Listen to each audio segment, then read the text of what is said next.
I was discharged about 4 months ago from the clinic. Remember I used to come and see you? I remember you. Up until about 3 weeks ago, I was doing all right. And all of a sudden, I find that I can't do it. I can't do it anymore. I don't feel like I'm able to keep up the pace. I sometimes feel now like maybe I have to go back to the hospital again. Tell me, do the symptoms bother you mostly on the job or also at home? Well, I've been feeling it at home, but mostly it happens while I'm at work. I mean, I start to feel tense while I'm at work. And this tension just upsets me. It upsets me at home. I argue with my wife and get upset with my child. From talking with you, your thinking is very clear. I don't think you need to go back to the hospital, but I do think you could use some help at this point. This is a program that's 5 days a week from 9:30 to 4:30. It's something like going to work, but it has different elements besides work. You'll have an opportunity to try out some kinds of work here, but you'll also have an opportunity for some group therapy. Then you'll be seeing the doctor individually also. I just don't get along at home because my mother doesn't understand me, and sometimes I don't understand her. What was the difficulty you had with your father? Some weeks ago you were telling me about.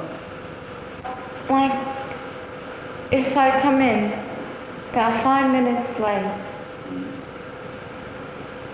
they'll start yelling at me, and it all... Sometimes an ex-patient's family is a big problem in the readjustment process.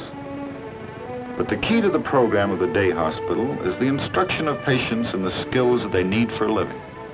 Many girls and women are trained in the simple homemaking arts, learning to handle equipment, learning basic routines. Some of the patients who have been hospitalized for a long time never did know how to carry out the simple tasks that they will now need in the homes they are returning to. Others try to pick up the skills that are required for better jobs available in their local community. They must learn to perform up to professional standards. One of the interesting aspects of this program is the way the various staff members, social workers, nurses, therapists, cooperate as a team in working with the patients. Even in an activity like a music lesson, when the young man thinks he is learning notes, he is also being trained in coordination and discipline. Most important, he is learning to overcome his fears and his lack of self-confidence.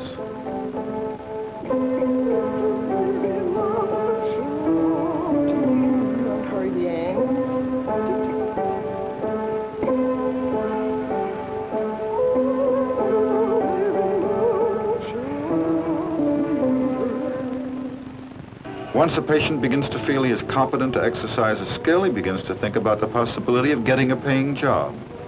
Often he would like the center to find him one, but as the vocational consultant explains, that is not the province of the clinic. Or would they get a job for me? Well, nobody can actually get a job for somebody else. What they can do is to help the person to get a job for himself. I understand. What they can do is put you pretty much in a position of making the opening contact, but the actual selling is one that's done by both what you can do and your presentation to yourself. In a big commercial center like a city, the greatest possibility for employment is in clerical jobs. And so this particular unit specializes in teaching office work to those patients who can adapt themselves to its disciplines. Typing, of course, is a basic skill in this field and involves a minimum of what might be difficult interpersonal relations for some patients. Instruction is also provided in mimeographing and the use of other copying devices.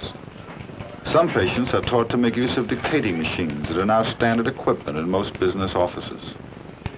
Even adding machines are available for practice in minor bookkeeping problems. This man has actually never worked in his life, and the opportunity to learn a simple task may enable him to earn his own living and stay out of an institution.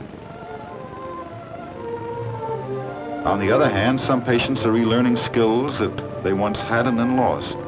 Jack Z, for instance, has been attending the day center for 6 months after many years of hospitalization. The full staff meets to discuss his future. He himself is part of the group that will determine the possibility of his discharge. And you live at home? I live at home, my mother and father. Any brothers? I'm the only child. The only child. Any problems at home? I don't have any problems at home. My mother's well satisfied. I'm being occupied. She didn't like, when I first was released from the house, I didn't have nothing to do but look for a job all day, and I didn't find a job.